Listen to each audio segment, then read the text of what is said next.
Well, I'm here with Makers Co. Podcast, a new podcast that started out in Kitchener, and I have the two hosts, Lacey and Laura. Hopefully I pronounced your names right. I don't want to pronounce it. Okay. Well, why don't you guys give us a little bit of information about what you guys do for your podcast? Cool.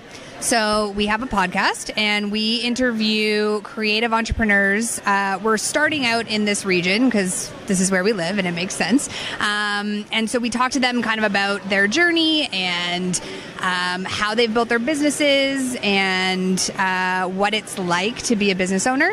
And yeah, that's the podcast. And where can we find this podcast if we want to listen to it? So the best place to find us, first of all, is www.makerscollective.club. So that's our website. That's where everything is hosted. It's sort of the hub for everything that you want because it's a community and it's a podcast. So you can go on there, find us. We're on iTunes and all the app stores and all those things. So you can listen however you prefer. But yeah, that's where we are. And you guys have made it past 10 episodes, I hear. So congratulations to both of you, And, and hopefully we'll hear more about you guys in the near future. So thank you so much for taking the time. Thank you. Nice to meet you. Thank you. Once again, thanks for still watching with us. And I'm here with the guy from Conestoga. Dennis. Yep. And Dennis, you're with the Conestoga's Woodwork Technical Team. Is that correct? Woodworking program. I'm one of the faculty. So we're just demonstrating today, just getting the kids interested in we're just making sawdust here today, but we teach commercial woodworking or industrial woodworking, and but we have full-time programs, 2-year or 3-year, depending on what level you want to work in. So you can see these are some of our first-year projects. We have standard projects that the students would build in the first year, and then in the second year they design and build their own. Okay. If you want to walk over here just to talk about these. So what can you tell me about, now you said that even though this is all designed, you also use like SystemWorks and all those other new programs to design these. We use a lot of different software programs. So this one particularly, this is a hand-made table. So the students would learn the basic table saw, joiner, planer, router, sanders, wood lathe, and so on to manufacture this table. And that's our first semester. This table here is part of our second semester, which is a production run. And in this one, we're incorporating industrial machines. So we would have a class of 18 students that might build 20 tables. And part of that would be utilizing CNC machinery to manufacture the different parts. With that CNC, we're using AutoCAD for the design portion of it. We're using a couple of other ones, AutoCAD Inventor, another program called SolidWorks. And depending on what it is that you're trying to do with it, you have options as to what software you want to work with. And so when we're talking about software, we're just talking about preparing coding and so on for running a small CNC machine like this. So you're doing it right from scratch. You're coming up with a drawing. You're taking those dimensions off the drawing, your profiles and everything, and you're writing the software program for a CNC application. And so on that CNC, we'd be manufacturing the drawers, the door, the gables, and so on as individual parts. And then at the end of the day, you're putting a cabinet together with all the parts that you've manufactured. That's pretty amazing to know that we're still teaching this art form, because really it is an art form. That absolutely it is.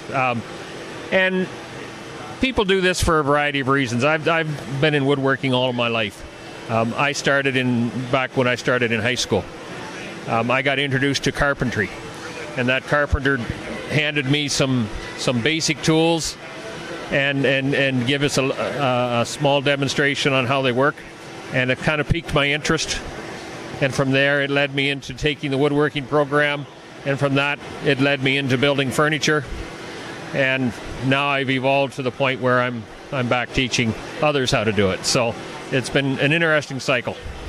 Yeah, and this is actually offered at the Conestoga College. Is this correct? That's right. Yeah, we're at Dune campus. The facility is called the Woodworking Centre of Ontario, and it is at one time the KW area was the hub of the furniture manufacturing industry in Ontario. And so when this building was put up, I think it was in 1987, it was supported by all the various industries, the woodworking industries in the area. We still have a lot of support, but that industry has kind of shifted towards Toronto, Milton, Mississauga, that area. There's still a significant amount of furniture, smaller shops in southwestern Ontario here, but a lot of the bigger companies have moved to the bigger centers. So we're trying to accommodate both markets. We're preparing students to work in smaller shops, but if they have an interest in working in some of the larger shops, then those opportunities are there as well. Well, thank you so much. I do appreciate taking the time, and have fun at the Makers Expo. I'm here with Sienci Labs, and I'm talking with one of the founders here, who is Andy, and he'll be talking a little bit more about this. So, Andy, can you give me a little bit more about what you guys do here and what brought you here? Sure. So we started this company because as mechanical engineers, we wanted to find better ways to take our ideas and turn them into real items. Like when we're doing projects or building our own stuff, one of the biggest problems is actually finding the time to go and make that part. So one of the really cool technologies out there is called CNC milling, computer numeric control, and that's where we can use a computer to control a machine to make parts for us. So we wanted to build a machine that was really accessible for people, something that was really simple for people to use, so that if they have a project or an idea in mind, instead of needing to struggle through building that project, they can use a machine like ours to create that. So we build a machine called the Mill 1 here, and it's just give me. Yeah, you might want to hold on to that so you can see it. So this is like a really, really simple, affordable kit that can get people into CNC milling. And there's a whole bunch of different projects people can do. We got a bunch of examples here. And yeah, the idea was to have something really small, compact, simple, so that, no matter whatever your skill level is, you can get into this hobby easily. Sorry. And looking at this whole information here, I noticed that you have a whole setup here. How much would one of these systems cost somebody that wanted to get into CNC? So we sell this kit for $399 US, or it's around $515 Canadian, and that gets you everything that you need to get started, minus the router. The router's around $100, $150. You can buy that off our website, or you can buy that at Home Depot. And we make a bunch of different mounts for different types of tools. And this is one of the prints that you did with it, correct? Yep. Yes. So we just did this today. We took a little ball mill and we did a 3D carving. So something like this is kind of cool because we have some customers that do like foam casting, lost foam casting. So if you want to like cast something, you could make it out of foam and like get that in real life. Yeah.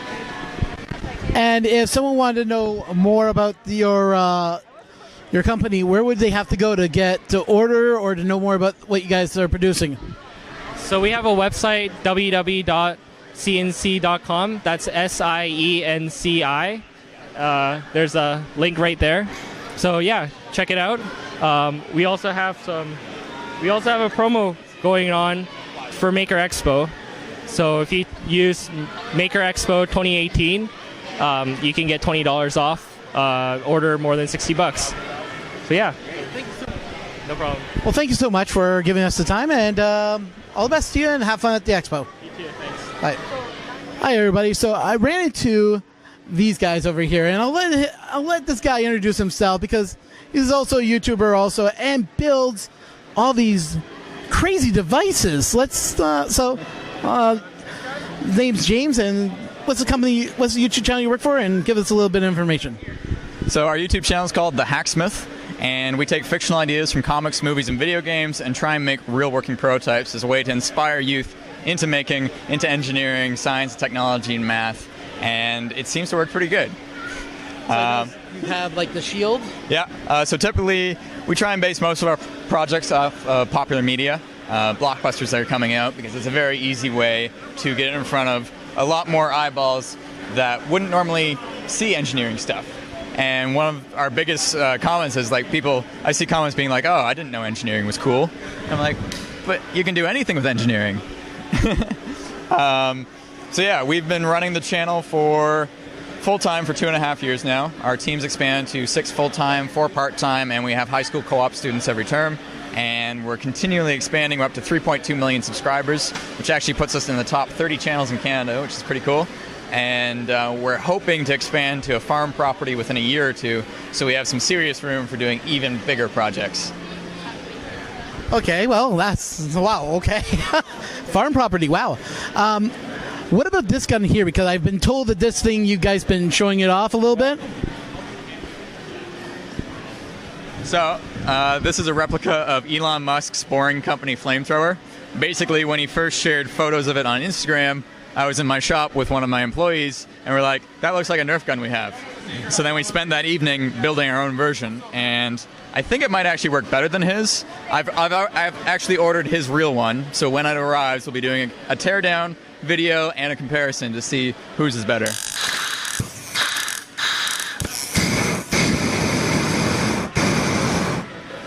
That is insane. I can feel the heat. Just that trigger's like, whoa. What about this thing here? I heard about it. Looks like a paint gun, but it's a rail gun? It's a rail gun. So we have 16 high-capacity capacitors, charged up to 400 volts DC, and it can discharge several 100,000 amps within a few milliseconds. Which is enough to accelerate a steel ball bearing fairly fast. Though we had to keep it within legal limits, the Canadian Firearm Code, so it's under 500 feet per second. Okay. I noticed that you also had a prop from Attack on Titan? Attack on Titans, yeah. So it's actually one of our first projects we did with our new CNC machine, and it's a detachable sword blade, basically. That's amazing. Just seeing all this stuff is amazing. So if everybody wants to find you, just look on YouTube at Hacksmith Industries. Is there anywhere else that they should look at? Honestly, if you look up Hacksmith on any social platform, you'll find me. And we try and post pictures to Instagram, Facebook, Twitter, and YouTube is our main source for the videos. Well, I want to thank you so much, James, for taking the time, and have fun at the expo. Thank you.